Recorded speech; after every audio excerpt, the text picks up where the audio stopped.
पसंद का एक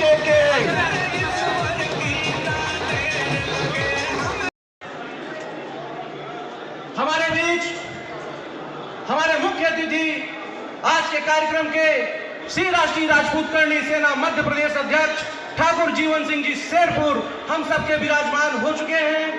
मैं श्री राष्ट्रीय राजपूत करणी सेना सिंगरौली परिवार की ओर से उनका हार्दिक स्वागत वंदन अभिनंदन करता हूं।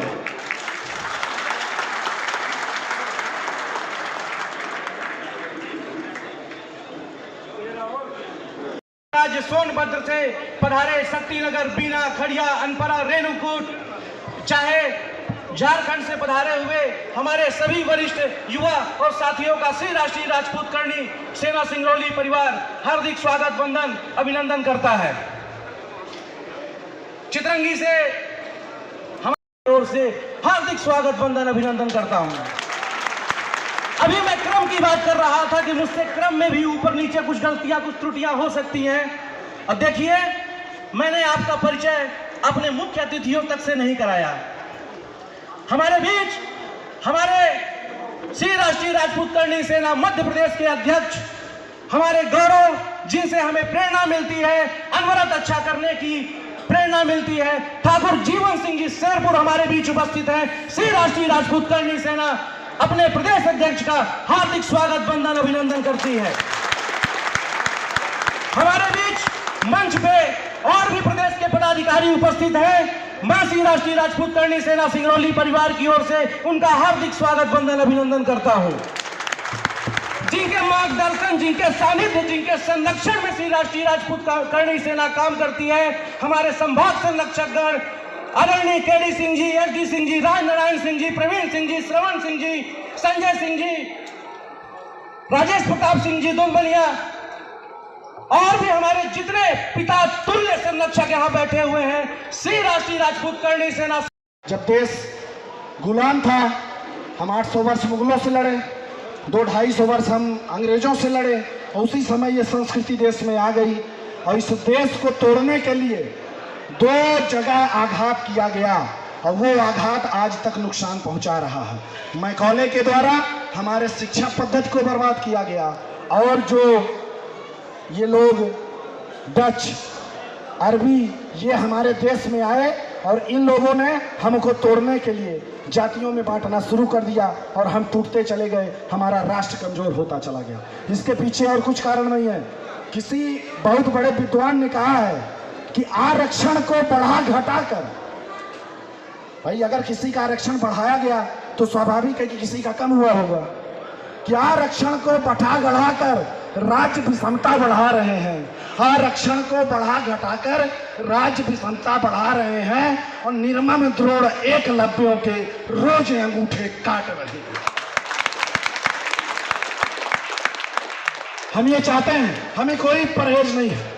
हम पर आरोप लगते हैं कि ये दलित विरोधी है, ये पिछड़ा विरोधी है, हम ऐसा कुछ नहीं है। सब हमारे भाई हैं, सब हाथ पकड़ के एक साथ चलें। लेकिन हमारी मांग, हमारे संगठन की, हमारे दादा जीवन सिंह शेरपुर की मांग यही है कि आरक्षण को आर्थिक आधार पर लागू कर दीजिए, ताकि इसका लाभ हमारे सभी भाइयों को मिल सके।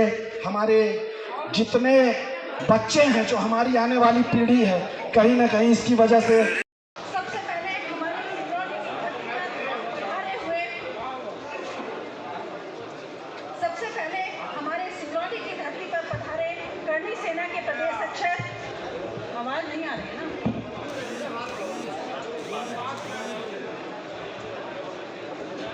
सबसे पहले हमारे सिंगरौली की धरती पर पधारे हुए प्रदेश अध्यक्ष आदरणीय जीवन सिंह शेरपुर जी का प्राप्त हुआ है।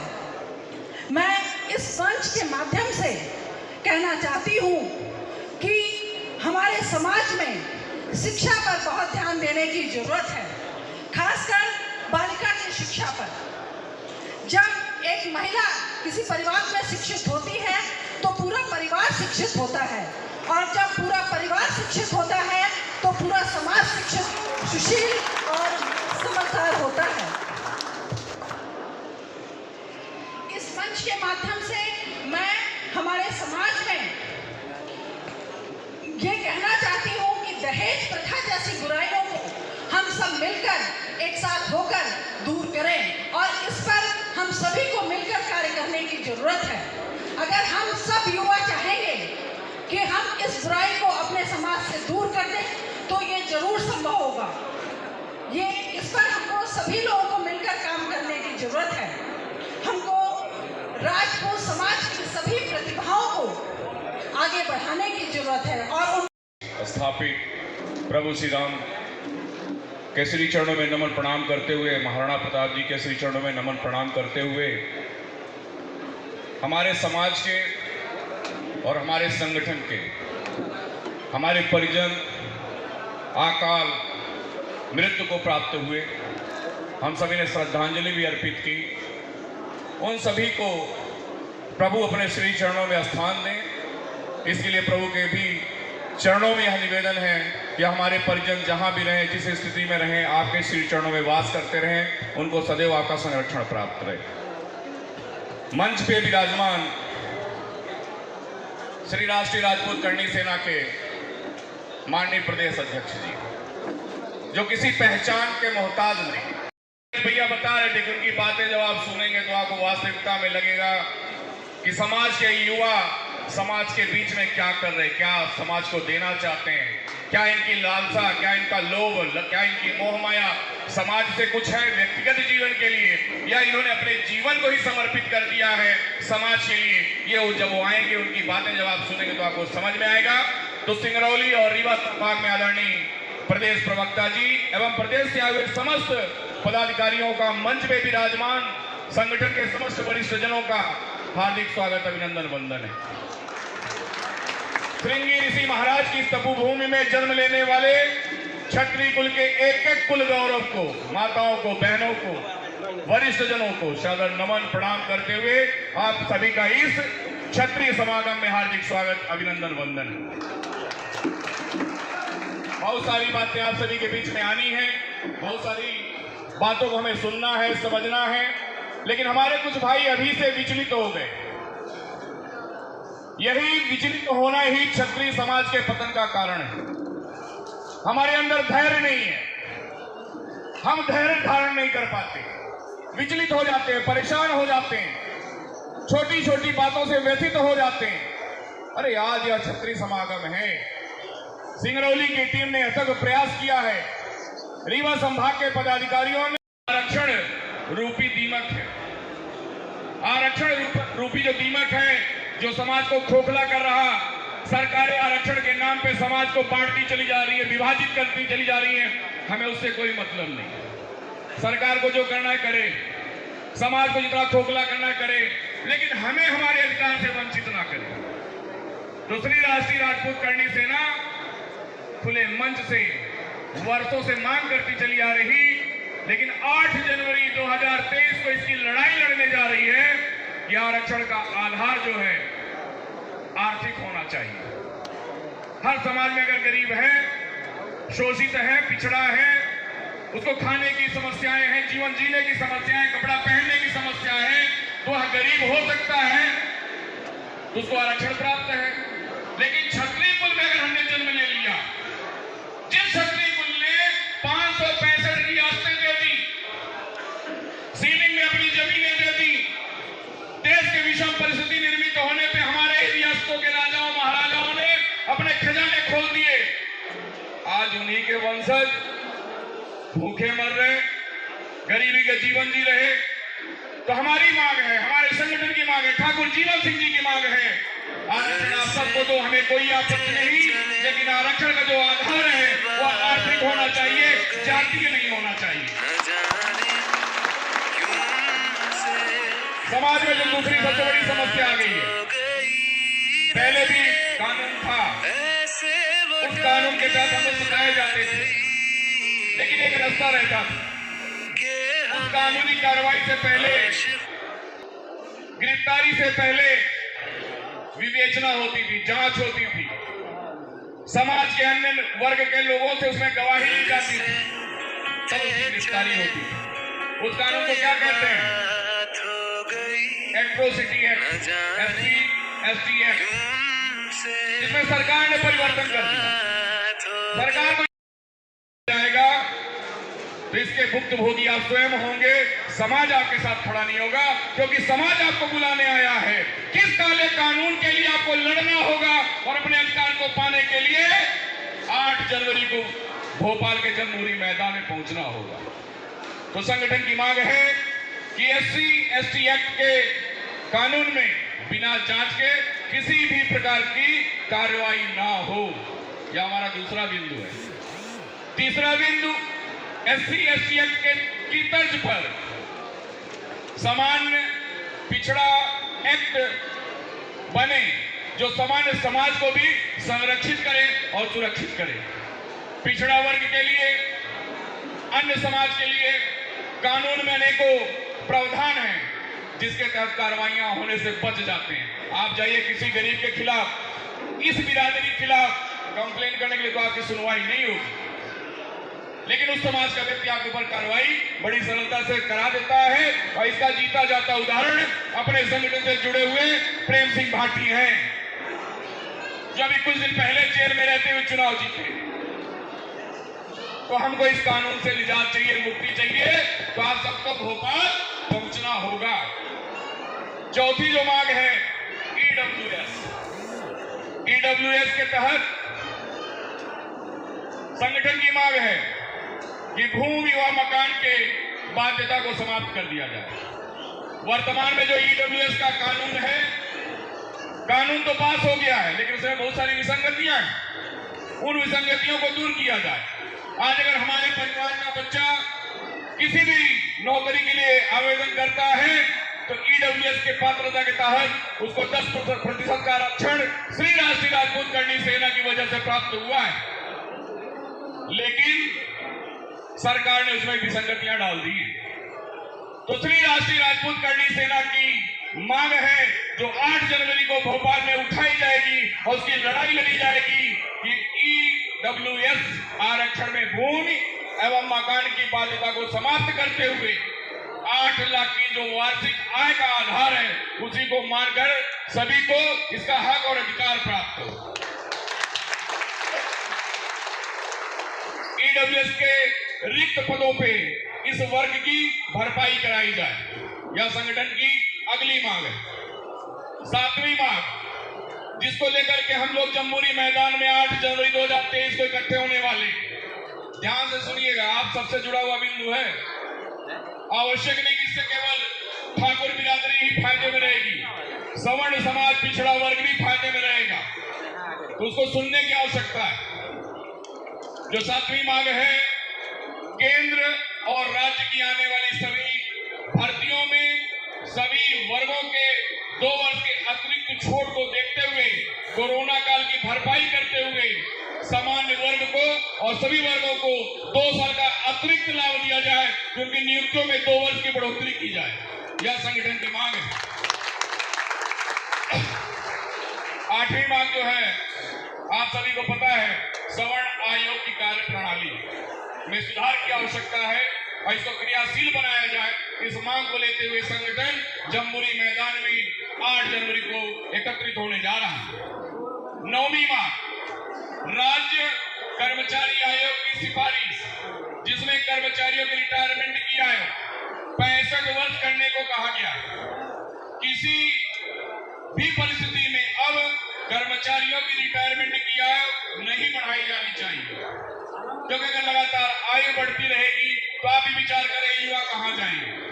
युवाओं के भविष्य को ध्यान में रखते हुए एक उम्र को चिन्हित करके और उस पर रोक लगा दी जाएगी, इसके बाद कोई भी आपको शासकीय सेवा करने का अवसर नहीं दिया जाएगा। आपके स्थान में समाज के अन्य वर्ग के लोगों को, जो युवा है, उन्हें इसका अवसर प्राप्त होगा। जो सबसे ज्वलंत विषय है, अब हम लोग उसकी ओर आ रहे हैं, क्षत्रिय समाज से जुड़ा हुआ है, आप सबको समझने की आवश्यकता है। क्षत्रिय समाज के महापुरुष, जिनके इतिहास के साथ सदैव छेड़छाड़ होता है, अभी जीवन दादा ने तो निश्चित रूप से इस विषय में प्रकाश डालेंगे। अगर सारी बात को मैं ही बोल दूंगा तो जीवन दादा क्या बोलेंगे, लेकिन इसको हमें समझने की आवश्यकता है कि 8 जनवरी 2023 को संगठन मध्य प्रदेश की सरकार से मांग करने जा रहा है कि हमारे कुल के जो गौरव है, क्षत्रिय समाज का जो इतिहास है, हमारे जो कलंकित करने का कार्य किया जा रहा है वह बंद होना चाहिए।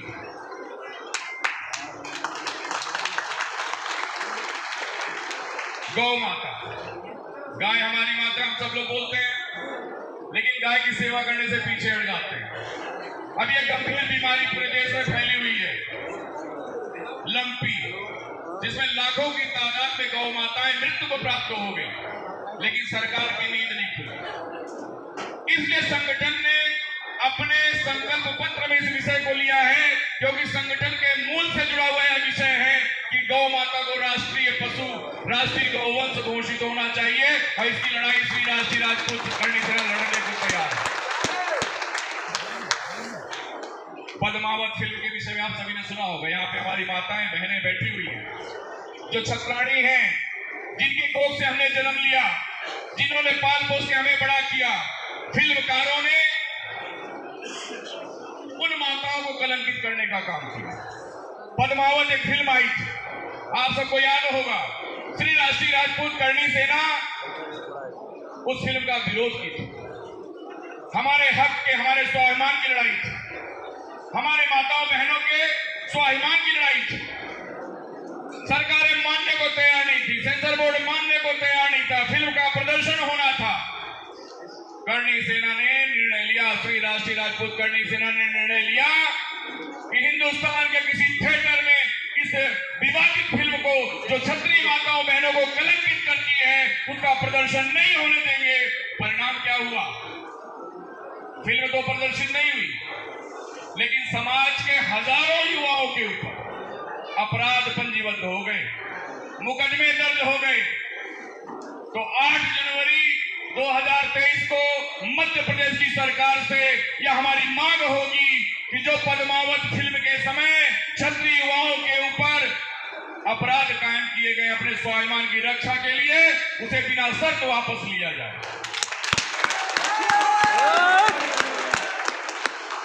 13वीं जो हमारी मांग होगी, भोपाल के मैदान में कर्मचारियों की पेंशन करूंगा। साथियों, 2 तारीख महाराणा प्रताप जयंती पर महाराणा प्रताप जी के जन्म स्थल कुंभलगढ़ से हमारे प्रदेश के अध्यक्ष ठाकुर जीवन सिंह जी शेरपुर साहब ने जिस स्वाभिमान यात्रा की शुरुआत की थी, वह स्वाभिमान यात्रा मध्य प्रदेश के जिलों में भ्रमण करते करते आज प्रदेश के अंतिम छोर सिंगरौली में आपके बीच में आए हैं जीवन सिंह जी शेरपुर स्वाभिमान यात्रा के साथ। सिंगरौली की शानदार और जानदार जनता ने और आप सब ने मिलकर जो दादा का स्वागत किया, दादा का सम्मान किया और इस स्वाभिमान यात्रा में आप सब ने भागीदारी निभाई, इसके लिए मैं आपका प्रदेश की तरफ से हार्दिक वंदन अभिनंदन करता हूं।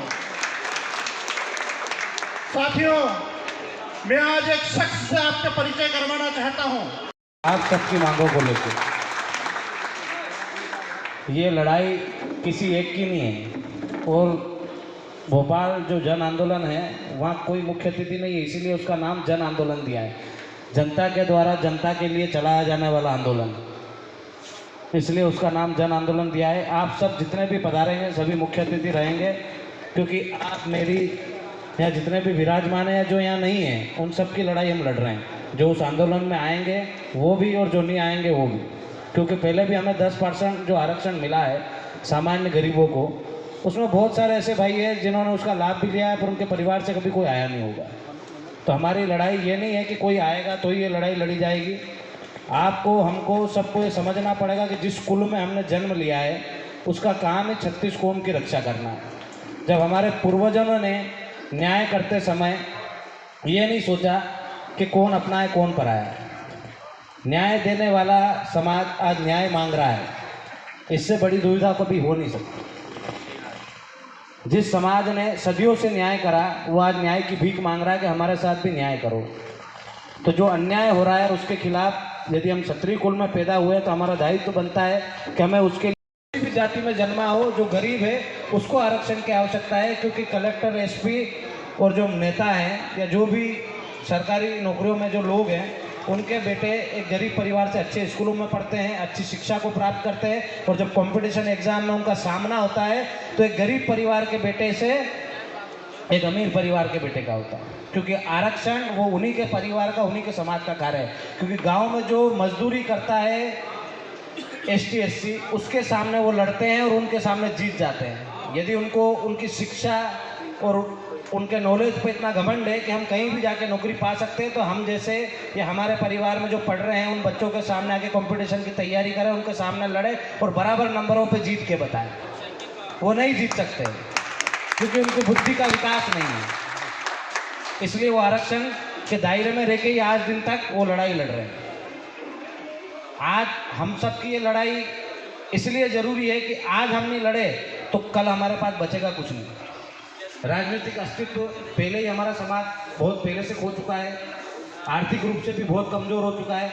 आज भी यदि हम लड़ नहीं पाए एकजुट होके तो हमारे पास बचेगा कुछ नहीं लड़ने के लिए। कल हम किस हिसाब से लड़ेंगे? कौन आएगा आपके बीच में? बार बार लोग, आज से ये लड़ाई चालू नहीं है, सबको लग रहा है ये करने से ना ही और ये लड़ाई चालू हो गई। इससे पहले बहुत सारे संगठन रहे।